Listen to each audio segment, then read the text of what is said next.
All right, Stephen. Well, college students are heading back to school, and Ronnie Weiss from Mr. Transmission Milex in Houston is joining us this morning to discuss how they can keep their vehicles running smoothly. Good morning. Good morning. So I know a lot of kids may not be thinking about that routine maintenance, once they get to college, but what's the first thing they should do before they head off?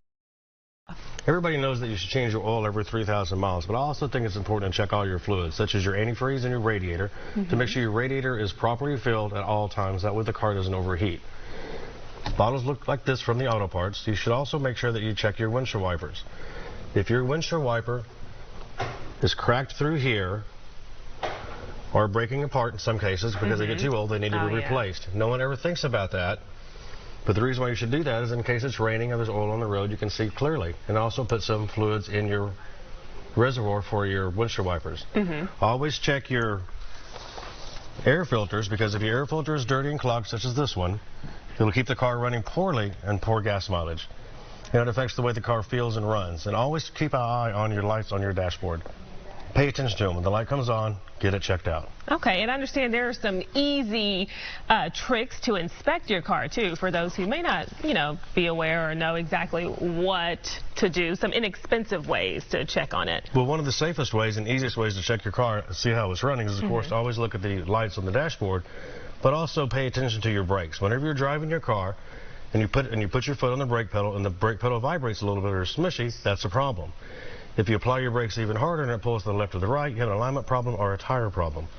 So that's one of the easiest ways to do it. So drive your car down, hit the brakes kind of hard at about 45 or 55 miles an hour, and feel the car and pay attention to it. If you hear noise, it might be a wheel bearing. That could be a problem. Listen to squeaks, listen to grindings and things like that. And if you have any of those types of noises or unusual sounds, then go to your neighborhood mechanic. Right, and let's talk about the tires here. How do you know when to get new tires? What should the kids be looking for in their tires? Well, in this case, these tires are fine. What you need to pay attention to, of course, is that vibration, as we talked about. That could be a bubble on the tire causing problems. Also, if you want to know if your tire is in good working order and safe to drive, take a penny, place it between the treads on the tire, with Lincoln's head down. If his head is touching the top of the tire, then the tire is fine. If Lincoln's head is not touching, it's time to replace the tires. Also, look at the sides. If they're rubbing here and they're not smooth like this, and it's a flat spot on the sides of the tire, then your alignment's out. You need to replace the tire and get an alignment. Okay, and so what else should they be checking for while they're on campus? Once they leave mom and dad, what else should they be checking for on their car? I would think they should probably always carry a roadside toolkit with them. Yes, that's good. That way, in case they have a flat, they can change the tire and put flares out behind it.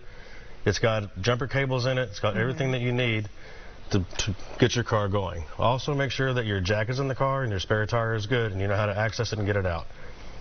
All right. Well, thank you so much. Definitely great advice for the kids to have as they head back to school.